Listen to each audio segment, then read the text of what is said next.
sandaigdigan. Awitan ng Panginoon at puri ng kanyang ngalan, ipahayag ang kanyang pagliligtas sa lahat ng panahon. Awit kayo sa Panginoon ng isang bagong awitin. Magsiawit kayo sa Panginoon ng sandaligan. Sa ngalan ng Ama at ng Anak at ng Espiritu Santo, Amen. sumainyo ang Panginoon. At sumaiyo rin. Mga kapatid, aminin po natin ang ating mga kasalanan upang marapat tayong gumanap sa banal na pagdiriwang. Inaamin ko Sa makapangyarihan Diyos at sa inyo mga kapatid, na lubha akong nagkasala sa isip, sa salita, sa gawa, at sa aking pagkukulang. Kaya isinasamo ko sa mahal na Birhen Maria, sa lahat ng mga anghel at mga banal, at sa inyo mga kapatid na ako'y panalangin sa Panginoong ating Diyos. kaawaan tayo ng makapangyarihan Diyos, patawarin tayo sa ating mga kasalanan, at patnubayan tayo sa buhay na walang hanggan. Amen. Panginoon, kaawaan mo kami. Panginoon, kaawaan mo kami. Kristo, kaawaan mo kami. Kristo, kaawaan mo kami. Panginoon, kaawaan mo kami. Panginoon, kaawaan mo kami. Manalangin tayo.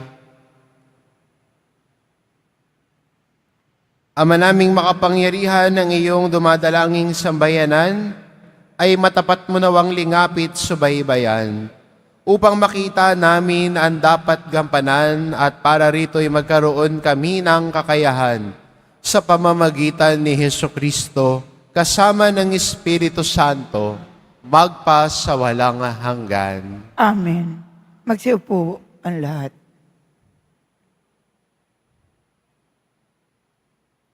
Pagbasa mula sa sulat sa mga Hebreo. Yamang ang mga anak na tinutukoy niya ay tao. Naging tao rin si Jesus. Tulad nila, may laman at dugo. Ginawa niya ito upang sa pamamagitan ng kanyang kamatayan ay maigupo niya ang dyablo na siyang may kapangyarihan sa kamatayan. Sa gayon, pinalayan niya ang lahat ng naging alipin habang panahon dahil sa kanilang takot sa kamatayan. Hindi mga anghel ang kanyang tinutulungan, kundi ang lahi ni Abraham. Kaya't kinailangang matulad siya sa kanyang mga kapatid sa lahat ng paraan. Sa gayon, siya'y naging isang dakilang saserdote, mahabagin at tapat, naglilingkod sa Diyos at naghahandog ng hain sa ikipagpapatawad ng mga kasalanan ng mga tao, sapagkat siya may tinukso at nagbata, kaya ngayon matutulungan niya ang mga tinutukso. Ang salita ng Diyos. Salamat sa Diyos. Nasa isip ng may kapal ang tipan niya kailanman. Nasa isip ng may kapal, ang tipan niya kailanman. Dapat na ang Diyos, itong Panginoon, ay pasalamatan. Ang kanyang ginawa sa lahat ng bansay dapat ipaalam. Siya ay purihin, suubin ng awit, ating papurihan. Ang kahangahangang mga gawa niya'y dapat na isaysay. Nasa isip ng may kapal, ang tipan niya kailanman. Tayo ay magalak, yamang lahat ay tunay na Kanya. Ang Kanyang pangalan, ang pangalang banal, napakadakila. Lahat ng may nais maglingkod sa poon, dapat na magsaya. Siya ay hanapin at ang Kanyang lakas ay siyang asahan. Siya ay hanapin upang mamalagi sa Kanyang harapan. Nasa isip ng may kapal, Antipanya kailanman. Ito'y nasaksihan ng mga alipit anak ni Abraham. Gayon din ang lahat ng anak ni Jacob na kanyang hinirang. Ang Panginoon Diyos ay ang Panginoon, siya ang ating Diyos. Sa kanyang paghatol ay ang nasasaklaw, buong sansinukob. Nasa isip ng may kapal, antipanya kailanman. Ang tipang pangako'y laging nasa isip niya kailanman.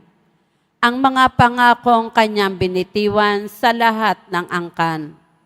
Ang tipa ng Diyos ay unang ginawa niya kay Abraham, at may pangako ring ginawa kay Isaac na lingkod na mahal. Nasa isip ng may kapal, ang tipanya kailanman. Magsitayo po ang lahat.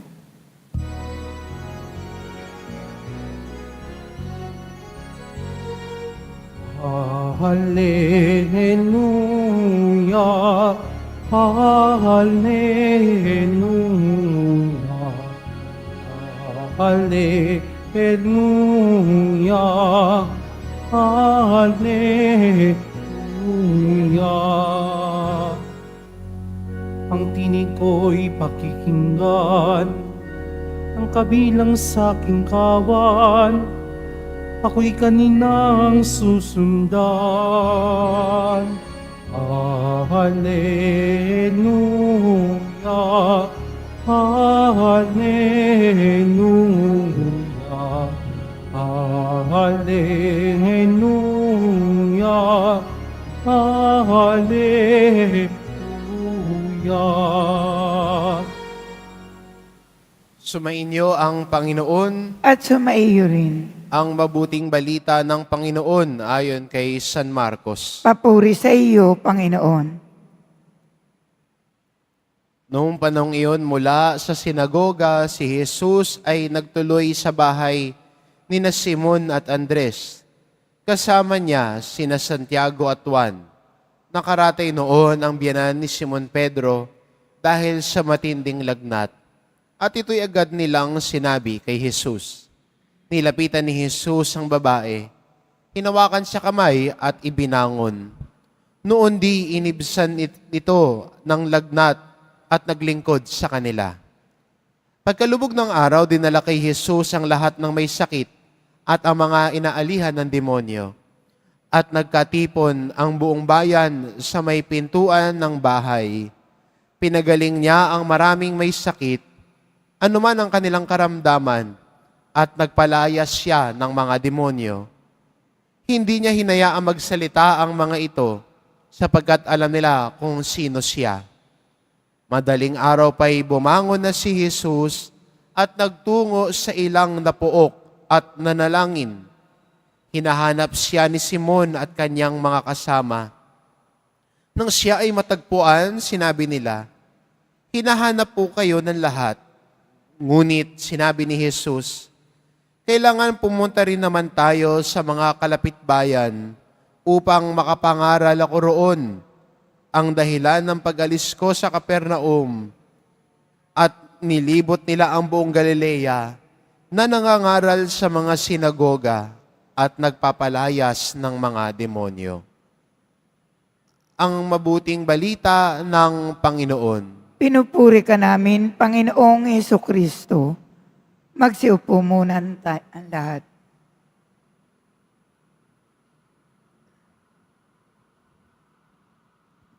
Magandang mapansin ho sa ebanghelyo natin na pagkatapos pagalingin ni Jesus ang biyanan ni Pedro, ang ginawa niya ay naglingkod kay Jesus.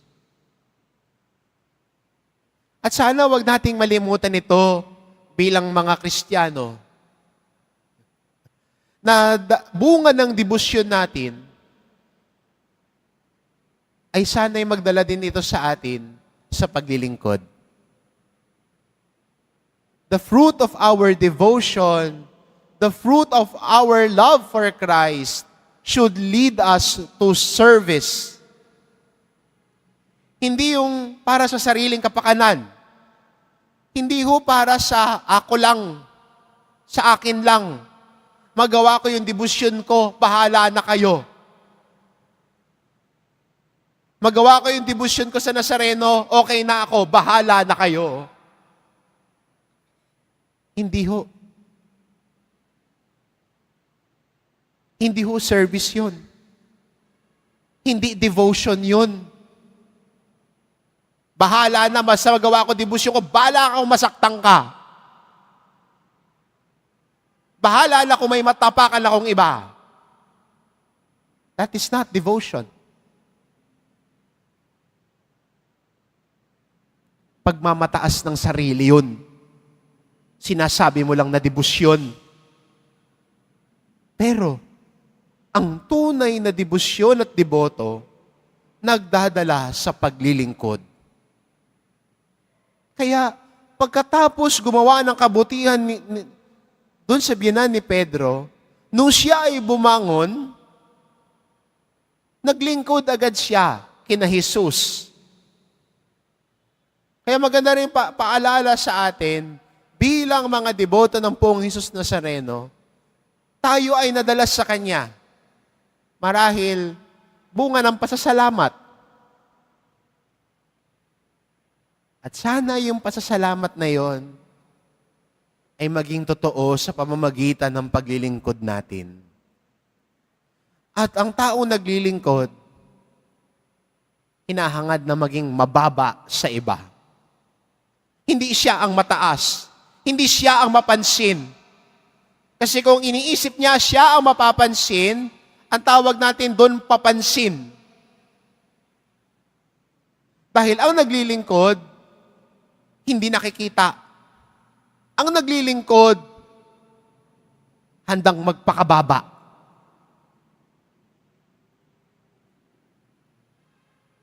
Hindi para makuha na ng picture. Hindi para makita ng lahat. Tapos ipopost. Ay, ang bait-bait naman.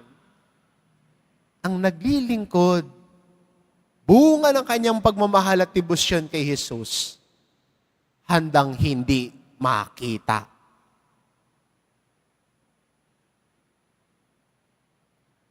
Ang naglilingkod, bunga ng kanyang debosyon, mas nanaising hindi mapansin.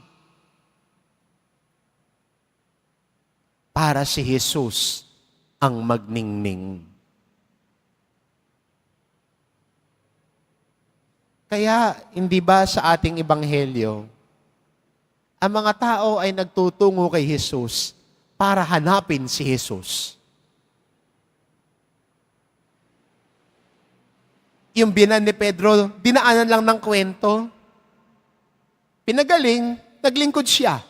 Tapos ang kwento. Pero ang kwento ay nakasentro kay Jesus. At ganoon naman ang lingkod. Hindi hinahangad na siya ang mapansin. Hindi hinahangad na siya ang maging bida ng kwento. Kundi si Jesus sana ang maging sentro at bida ng bawat kwento. Lalo na sa kwento ng pananampalataya natin. Kaya magandang imbitasyon sa atin ito. Bilang mga Kristiyano, bilang deboto, at ang naghahangad na palaguin at palalimin ang ating debosyon kay Jesus. Na bunga ng debosyon, tayo ay inaakay sa paglilingkod. Hindi para sa sarili, hindi para makita, kundi para ang Diyos ang mas makita.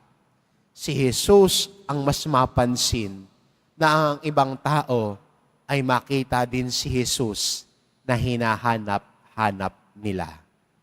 Amen.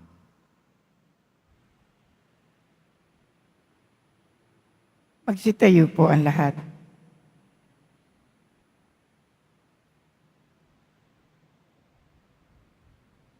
Minamahal ko mga kapatid, tulad ng mga taong nagdala kay Jesus ng mga may sakit at mga inaalihan ng demonyo, dalhin natin sa ating Amang nasa langit ang lahat ng may dalang hinagpis at paghihirap at nangangailangan ng kagalingang puno ng pagmamahal.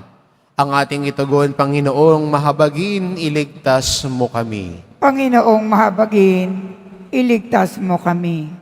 Ang simbahan naway laging manalig sa Panginoon sa harap ng mga pagsubok at paghihirap.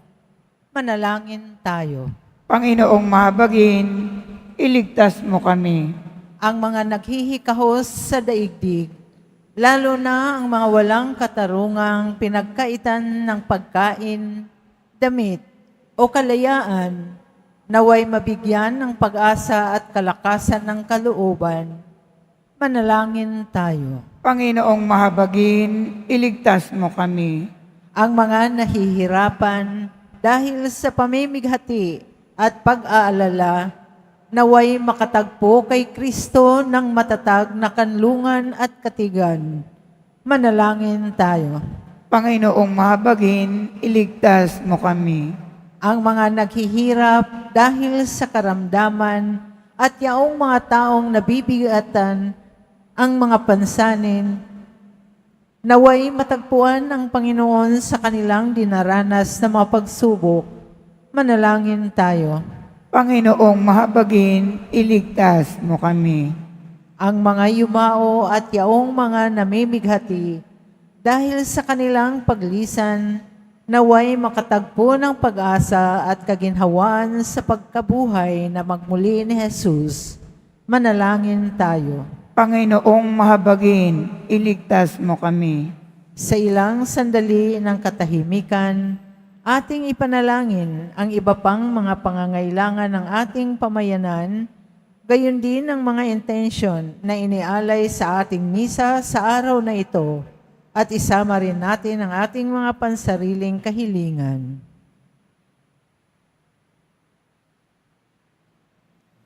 Manalangin tayo. Panginoong mahabagin, iligtas mo kami. Amang makapangyarihan, bantayan mo ang aming pamilya, iligtas at pangalagaan mo kami, sapagkat lahat ng aming pag-asa ay nasa iyo. Hinihiling namin ito sa pamamagitan ni Kristong aming Panginoon. Amen. Magsiupo po ang lahat.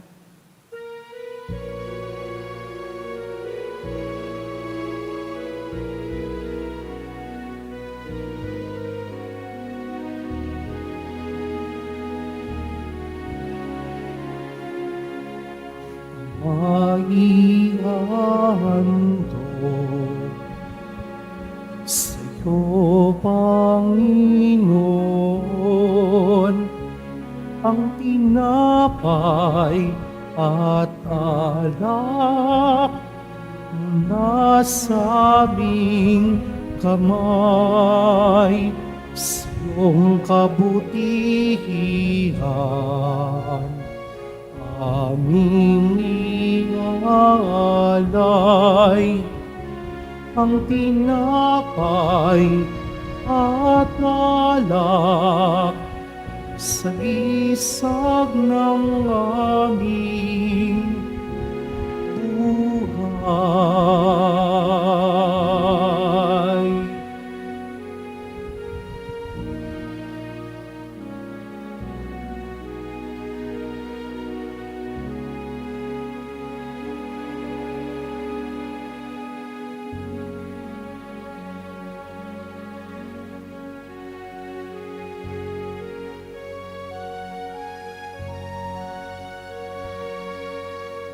Magsitayo na po ang lahat.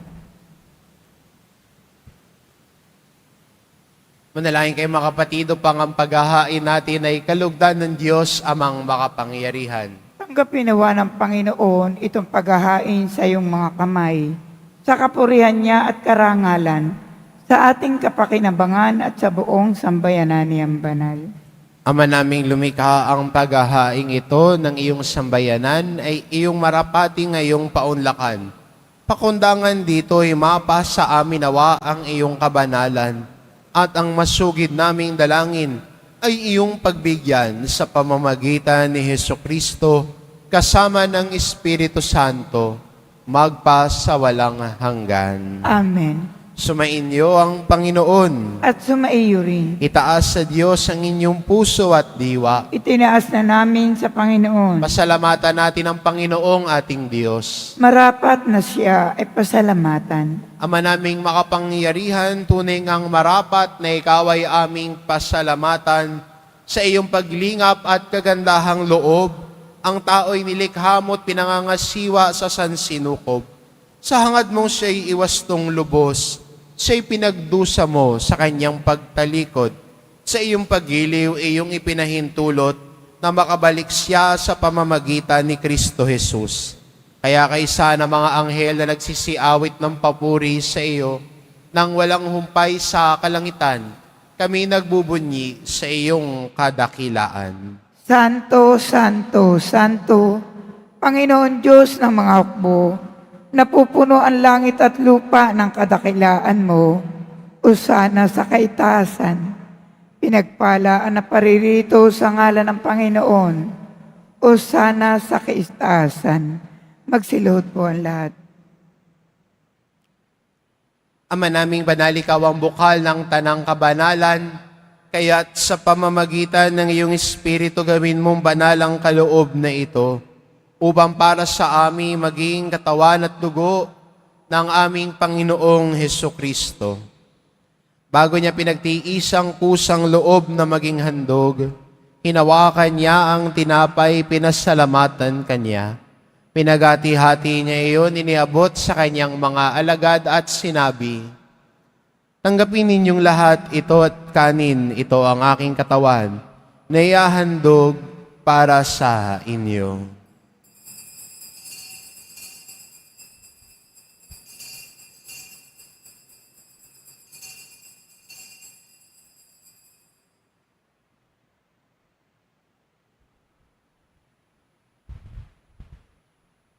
Ngayon din naman na matapos ang hapunan, hinawakan niya ang kalis.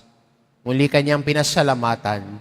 Iniabot niya ang kalis sa kanyang mga alagad at sinabi, "Tanggapin ninyong lahat ito at inumin ito ang kalis ng aking dugo, nang bago't walang hanggang tipan. Ang aking dugo na ibubuhos para sa inyo at para sa lahat, sa ikapagpapatawad ng mga kasalanan. Gawin ninyo ito sa pag-alala sa akin."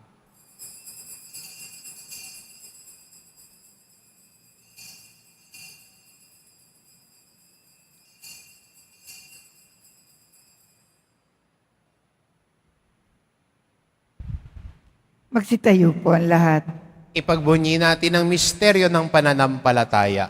Si Kristo'y namatay, si Kristo'y nabuhay, si Kristo'y babalik sa wakas ng panahon. Ama, ginagawa namin ngayon ang pag-alala sa pagkamatay at muling pagkabuhay ng iyong anak. Kaya't inaalay namin sa iyong tinapay na nagbibigay buhay at ang kalis na nagkakaloob ng kaligtasan. Kaming nagpapasalamat dahil kami iyong minarapat na tumayo sa harap mo para maglingkod sa iyo. Isinasamo namin kaming magsasalo-salo sa katawan at dugo ni Kristo ay mabuklod sa pagkakaisa sa pamamagitan ng Espiritu Santo. Ama, lingapin mo ang iyong simbahang laganap sa buong daigdig. Puspusin mo kami sa pag-ibig kaisa ni Francisco na aming Papa at ni Jose na aming obispo at ng Tanang Kaparian. Alalahanin mo rin ang mga kapatid naming nahimlay na may pag-asang sila'y muling mabubuhay. Gayon din ang lahat ng mga pumanaw. Kaawaan mo sila at patuloyin sa iyong kaliwanagan. Kaawaan mo at magindapati kaming lahat na makasalo sa iyong buhay na walang wakas, kaisa ng mahal na Birheng Maria na ina ng Diyos, na ang kabiyak ng puso niyang si San Jose, kaisa ng mga apostol at ng lahat ng mga banal na namuhay dito sa daigdig ng kalugod-lugod sa iyo, maipagdiwang nawa namin ang pagpupuri sa ikararangal mo sa pamamagitan ng iyong anak na aming Panginoong Hesukristo. Sa pamamagitan ni Kristo, kasama niya at sa Kanya, ang lahat ng parangal at papuri ay sa iyo, Diyos amang makapangyarihan, kasama ng Espiritu Santo, magpa sa walang hanggan. Amen. Sa tagubilin ng mga nakagagaling na utos at turo ni Jesus na Panginoon natin at Diyos, ipahayag po natin ng lakas loob. Ama namin, sumasalangit ka. Sambahin ang ngalan mo. Mapasa amin ang kaharian mo. Sundin ang loob mo dito sa lupa para ng sa langit. Bigyan mo kami ngayon ng aming kakanin sa araw-araw at patawarin mo kami sa aming mga sala para ng pagpapatawad namin sa nakakasala sa amin. At huwag mo kaming ipahintulot sa tukso at iadya mo kami sa lahat ng masama. Hinihiling namin kami adya sa lahat ng masama pagkalooban ng kapayapaan araw-araw, iligtas sa kasalanan at ilayo sa lahat ng kapahamakan. Samantalang aming pinananabikan ang dakilang araw ng pagpapahayag ng tagapagligtas naming si Hesu Kristo. Sapagkat iyo ang kaharian at ang kapangyarihan at ang kapurihan magpakailanman. Amen. Panginoong Kristo, sinabi mo sa iyong mga apostol, kapayapaan ang iniiwan ko sa inyo, ang aking kapayapaan ang ibinibigay ko sa inyo. Tunghayan mo ang aming pananampalataya at huwag ang aming pagkakasala. Pagkalooban mo kami ng kapayapaan at pagkakaisa, ayon sa iyong kalooban, kasama ng Espiritu Santo, magpa sa walang hanggan. Amen. Ang kapayapaan ng Panginoon ay laging sumainyo. At sumaiyo rin. Magbigayan kayo ng kapayapaan sa isa't isa. Kordero ng Diyos na nag-aalis ng mga kasalanan ng sanlibutan, maawa ka sa amin. Kordero ng Diyos na nag-aalis ng mga kasalanan ng sanlibutan, maawa ka sa amin. Kordero ng Diyos na nag-aalis ng mga kasalanan ng sanlibutan, ipagkaloob mo sa amin ang kapayapaan. Magsiluhod po ang lahat. Itong kordero ng Diyos, ito nag-aalis ng kasalanan ng sanlibutan. Mapalad ang mga inaanyayahan sa kanyang piging. Panginoon, hindi ako karapat-dapat magpatuloy sa iyo, ngunit sa isang salita mo lamang, ay gagaling na ako.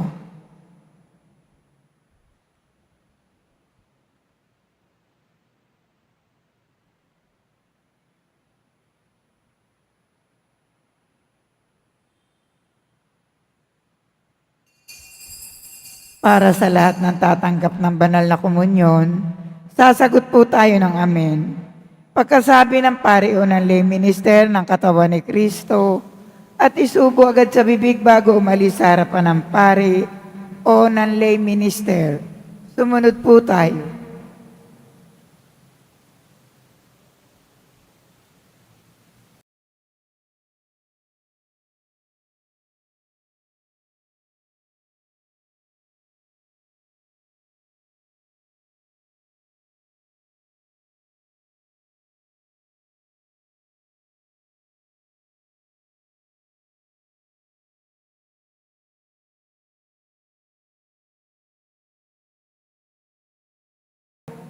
Manalangin tayo.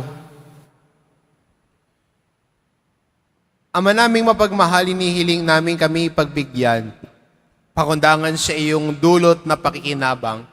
Ipagkaloob mo ikaw ay aming paglingkuran sa pamamagitan ni Hesu Kristo kasama ng Espiritu Santo, magpa sa walang hanggan. Amen. Sumainyo ang Panginoon. At sumaiyo rin. Mahal na pong Jesus Nazareno, inihayag mo sa pamamagitan ng krus ang walang maliw na pag-ibig ng Diyos sa sangkatauhan. Pakinggan mo ang kahilingan, lalo na para sa mga nangangailangan ng iyong tulong at awa. Makamtan nawa namin ang iyong kasagutan na may utang na loob na tinatanaw. Basbasan din po ninyo itong mga imahin at dasalan upang lalo kaming manalangin at magtiwala. Sa pamamagitan ng bendisyon na ito, naway lalo kaming maging mapaglingkod, masunurin at tapat sa iyo na aming maluwalhating Panginoon, magpa sa walang hanggan. Amen. at pagpalain kayo ng ating mapagmahal na Diyos, ang Ama at ang Anak at ang Espiritu Santo. Amen. Humayo kayo, taglay ang kapayapaan ng poong Jesus Nazareno. Salamat sa Diyos.